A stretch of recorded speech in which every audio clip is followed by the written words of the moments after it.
Estou saudando aí todo mundo da Igreja do Messias e Yahushua, comentário das Escrituras. A graça e paz da paz do Eterno Yahuwah, nosso Pai, e da Yahushua HaMashiach, nosso Messias e Salvador. A gente está aqui com o quadro 7, um quadro Redescobrindo o Apocalipse.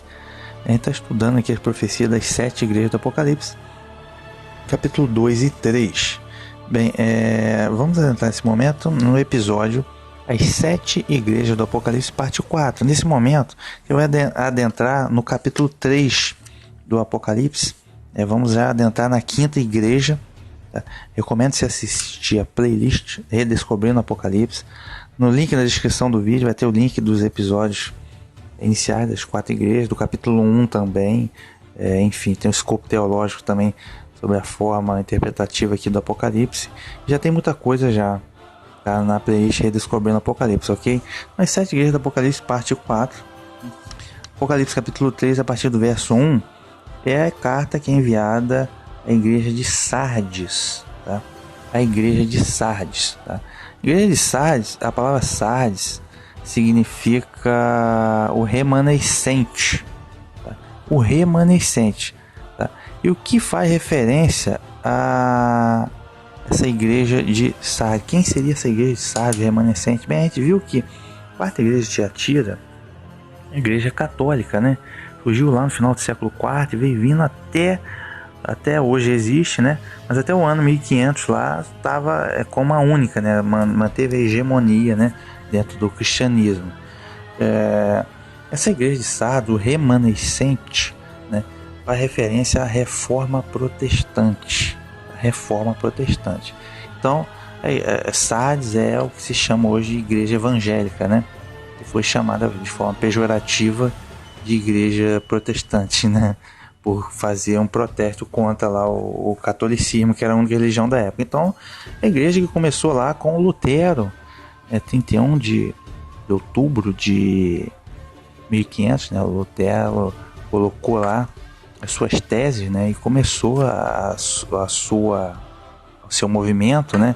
Ele conseguiu algo que ninguém conseguiu, né? Por conta da Inquisição, não permitiu oposição, mas o Lutero tinha o apoio de muitos nobres alemãos que estavam satisfeitos com as terras da política de terra da Igreja Católica e tinham interesse em negócios, né? E deram abrigo, né? E defesa para Lutero poder exercer aí o seu movimento. E também com a criação da imprensa de Gutenberg, né, as teses de Lutero puderam ser impressas e espalhadas para todo mundo, né? Enfim, teve muitos aspectos positivos na Reforma Protestante. Um deles foi trazer a leitura bíblica para o povo, né? O povo não tinha acesso à Bíblia, simplesmente o povo não podia ler. Então, na linguagem popular, a linguagem era o latim. Então, a linguagem popular começou a ser lido missa em alemão e tudo. Então, Lutero teve muito sucesso. Aí depois veio Calvino, né? Calvino, Zwingli, John Knox e vários outros aí da Reforma Protestante, né? Mas enfim, vamos lá. Então essa igreja de Sardes, ela começou no século XVI, né? Foi o início da Reforma Protestante, século XVI, 1500 anos depois do Messias. É muito tempo. Então veja o caráter profético dessa profecia. O Messias, ele já deu a letra, ele já avisou o que ia acontecer 1500 anos antes. Por quê? Porque ele já sabe o que vai acontecer até o seu retorno. Então estamos aqui na 5ª igreja, que é a igreja de Sardes, que representa a igreja que surgiu na Reforma Protestante, né? Os protestantes, né? Chamado pejorativamente, né? Alto que se denominam evangélicos, ok? Diz assim: escreva ao anjo da igreja de Sardes: assim diz aquele que tem os 7 Espíritos de Deus e as 7 estrelas. Muita atenção. Aqui é a apresentação do Messias. Como ele se apresenta? Aquele que tem os 7 Espíritos de Deus. Então ele já começa botando o dedo na ferida, tá? Ele diz assim: ele é o que tem os 7 Espíritos de Deus. Se você ler o Apocalipse capítulo 5, né? O Apocalipse capítulo 4 é a visão do trono de Deus. Apocalipse capítulo 5 surge o Cordeiro, que é o Messias, o Cordeiro de Deus. E lá o Cordeiro, ele tem o quê? Ele tem chifres ele tem 7 olhos, né? Que são o quê? Os 7 Espíritos de Deus, né? A plenitude, perfeição do Espírito de Deus está no Messias, no Cordeiro. Então veja que ele já aponta o dedo na ferida, porque a igreja evangélica, ela vende a ideia de que ela busca ou que ela tem os dons do Espírito. Então são duas ideias ali que são vendidas: os dons do Espírito e a santidade. Okay? Então quando se fala em evangélico, né, tipo assim, a sociedade tem uma ideia de, assim, santidade, né, vamos dizer. E eles trabalham muito, na verdade eles buscam, né? Eles tentam mesmo buscar os dons do Espírito, ok? Então por isso que ele já está, vendo como é que ele já está espetando aqui?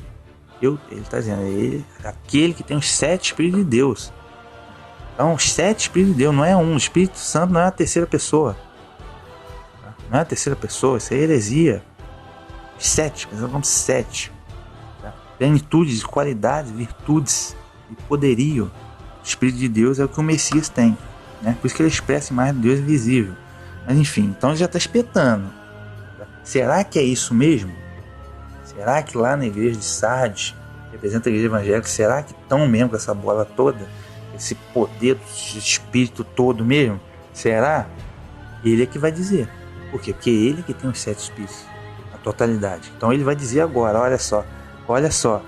Então, a ideia que você tem hoje na igreja evangélica é o quê? A ideia de santidade, né? O que eles tentam passar, a ideia de santidade, dos dons do Espírito e de muito fervor, avivamento espiritual. Essa é a ideia que eles passam, né? Avivamento espiritual, dom do Espírito e santidade, né? Essa é a ideia, fervor, avivamento, está vivo espiritualmente, fervor religioso. Será que é isso mesmo? Para o Messias é quem vai dizer agora. Tá? Assim diz aquele que tem os 7 Espíritos de Deus e as 7 estrelas. Ele comanda toda a liderança. Tá? Ele lidera tudo. Diz assim, ó: conheço a sua conduta. Né? Você tem fama de estar vivo, mas está morto. Preste muita atenção para não deixar morrer o resto que ainda está vivo, pois acho que a sua conduta não é perfeita diante do meu Deus. Gente, o nível profético aqui é absurdo, brutal. Ele já sabia o que ia acontecer hoje, tá? Já sabia como seriam todas as igrejas, inclusive a igreja evangélica hoje. Então preste atenção. Assim diz que tem os 7 Espíritos de Deus e as 7 estrelas. Ele já bota na ferida, ó. Vou falar de espiritualidade, vou falar do Espírito Santo. Conheça a sua conduta, ou em algumas traduções está conheça as suas obras. Você tem fama de estar vivo, mas está morto. Qual é a fama que tem dentro da igreja evangélica? O evangélico é tipo assim, top, fervor, avivamento espiritual total. Essa é a ideia que eles passam. Então, tem fama que está vivo espiritualmente, aquela coisa toda. Porém, o que o Messias diz? Mas, porém, você está morto. O que isso quer dizer? É uma advertência séria. Você está morto espiritualmente. Você tem fama de que está vivo, de que tem os dons do Espírito, de que bate o pé, canela de fogo, paletó de fogo, mas tu está morto. Isso é só aparência. Por quê? Obra. Não existe obra. O que é um morto espiritual? Leiam lá a carta de Tiago. Tiago era irmão de Jesus, cara. Líder da igreja de Jerusalém dos Nazarenos. O que ele diz? Gente, preste atenção. Fé sem obra é morta. Ah, mas a gente é salvo pela graça, não é pela obra. Concordo plenamente, não há sombra de dúvida. A salvação vem pela graça mediante a fé. Isso não vem de vós, isso é um dom do alto. Leia Efésios. Tá? Salvação vem nos méritos do Messias. Vem nos méritos do Messias, do caminho, a verdade e a vida. Então, mediante a fé, que é um dom do alto. Perfeito. A causa da salvação é a graça. Porém, a consequência da salvação, a consequência da fé, a causa da salvação é a graça. Nos méritos do Messias. O ser humano não tem mérito nenhum, porque é pecador. A graça você alcança que é mediante a fé, que é um dom que vem do alto. Mas a fé produz consequências, produz frutos, que são as obras da fé. Então as obras da fé não são a causa da salvação, mas são a consequência dela. As obras não fazem você ganhar a salvação, você nunca vai ter mérito, Deus nunca vai ter dívida com você. Porém, pelas obras você desenvolve a salvação. Desenvolvei a vossa salvação com amor e temor. Você desenvolve. E aquele que desenvolver melhor será chamado grande no reino do céu. Então, obra. Não adianta você dizer que tem fé e não ter obra. Você não é justo com o próximo. Você não é honesto com o próximo. Você não tem caráter. Você não faz a obra de caridade. Lá os católicos fazem a obra de caridade. Tá vendo? Na igreja de Tiatira ele elogiou as obras. Mas aqui, por que está morto? Tem fama que está vivo, mas está morto. Porque é uma fé que não tem obra. Lógico, não estou generalizando. Existem pessoas excelentes que têm obra, que são pessoas que têm caráter, integridade, que praticam a justiça do reino para com o próximo. Mas muitas vezes o evangélico vende aquela ideia, não sou santo evangélico, mas faz caridade, não. Mente o próximo, não paga ninguém, mente o próximo. E várias outras coisas que demonstram que aquilo ali é só uma aparência religiosa. E o Messias não quer isso. O Messias não quer que as pessoas olhem para você, pô, isso aí é bom, tá certo, tem uma aparência total, mas não tem, tipo assim, entendeu? Não tem as obras, caráter, dignidade, fazer o certo para com o próximo, dar a quem é de direito, praticar a justiça, a caridade com o próximo, o amor fraternal para com o próximo. Obra. Ah, não tem obra, então você não tem fé coisa nenhuma. A sua fé é morta. Isso é que ele está querendo dizer.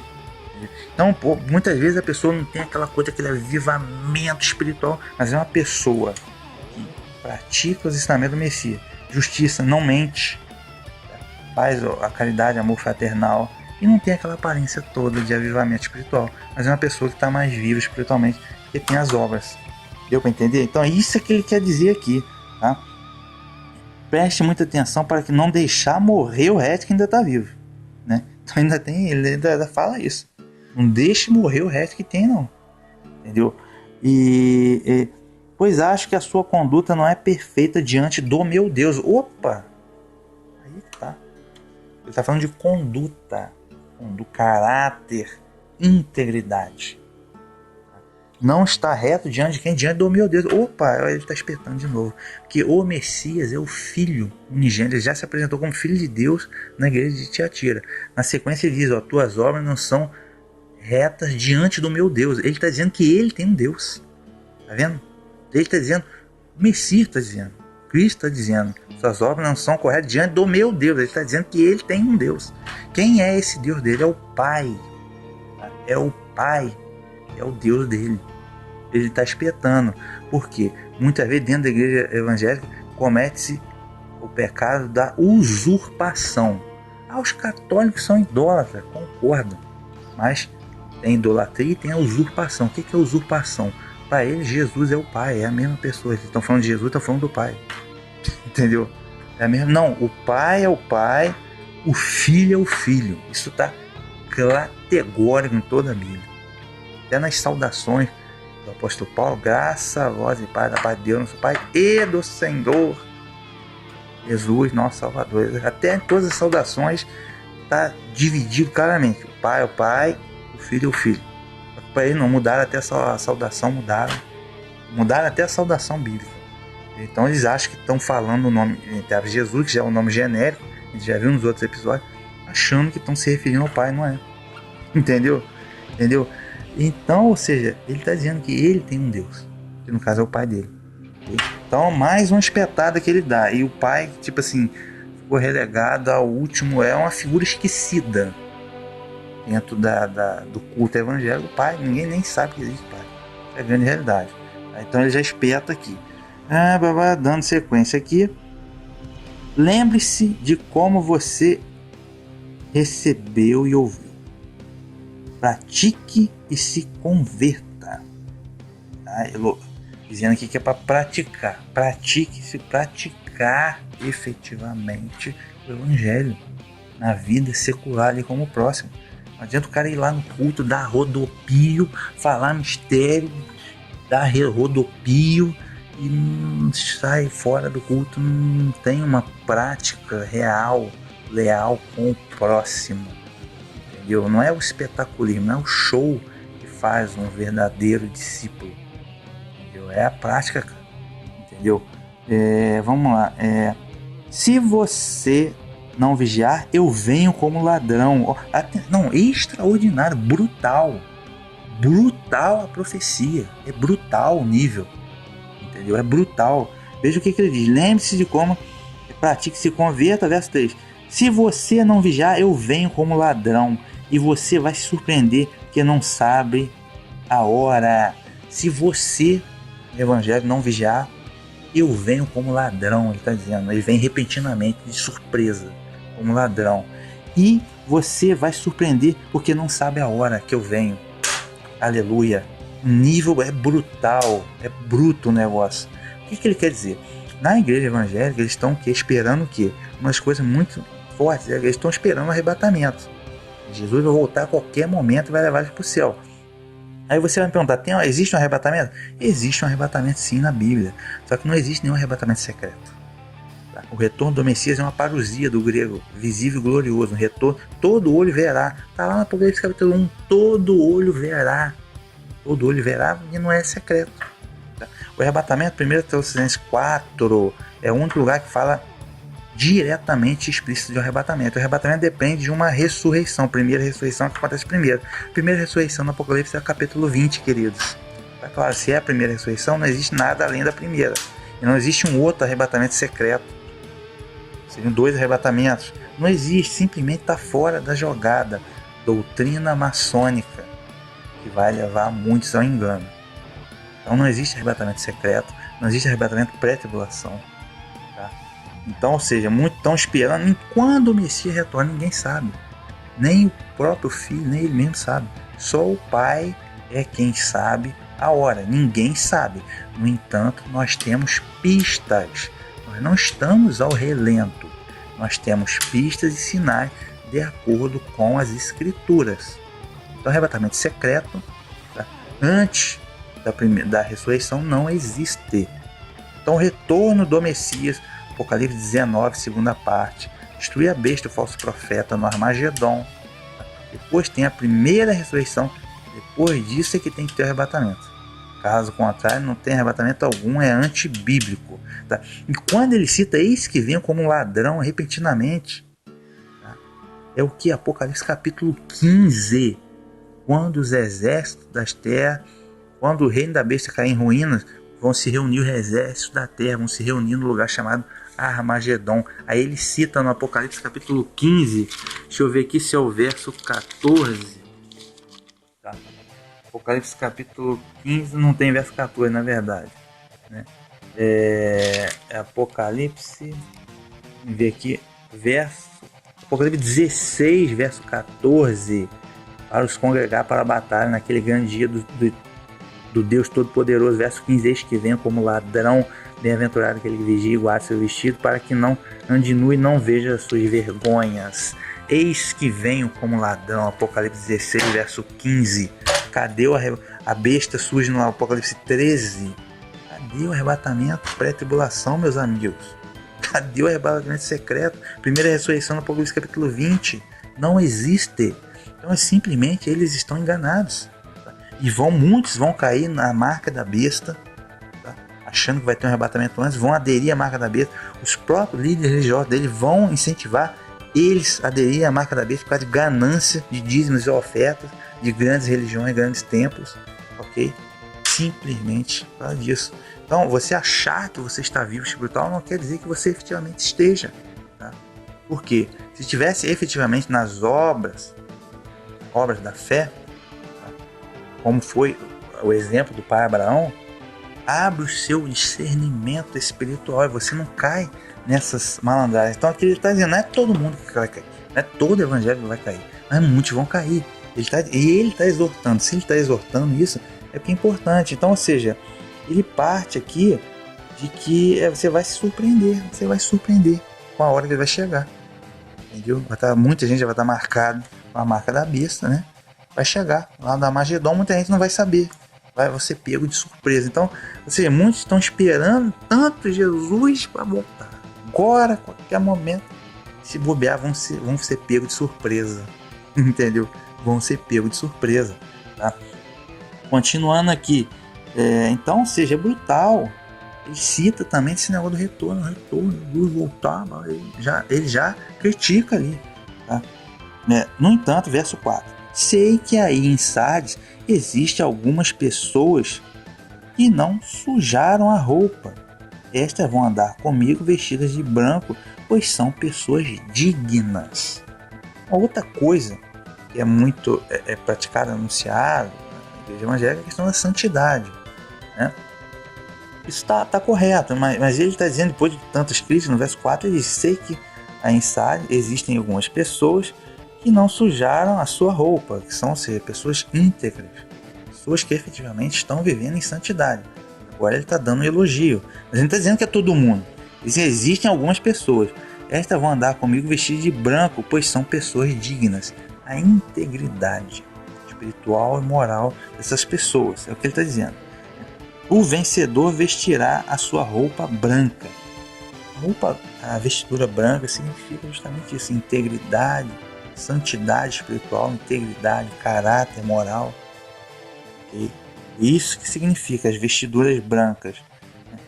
E o nome dele não será apagado do livro da vida. E o nome dele não será apagado do livro da vida. Faço questão de dizer o nome dele diante de meu Pai e dos seus anjos. Quem tem ouvidos, ouça o que o Espírito diz à igreja. No final das contas, ele dá aqui uma admoestação, né, e faz uma promessa, né, que o nome dele não será apagado do livro da vida, de respeito à salvação. Faço questão de dizer o nome dele diante de meu Pai e diante dos seus anjos. Né? Aqui, mais uma vez, ele cita aqui o Pai. Né? Então é isso. Então, ou seja, é a mesma coisa, é a mesma estrutura. Tem um título, uma saudação, tem um contexto, tem uma crítica, tem uma demonstração, tem um chamado, tá? E tem uma promessa também. Tá? Então, foi isso, gente. Essa aí é mais uma vez com nível brutal da profético. Está em detalhes, os pormenores estão aqui na carta. Okay? Isso foi escrito no século I, é profético.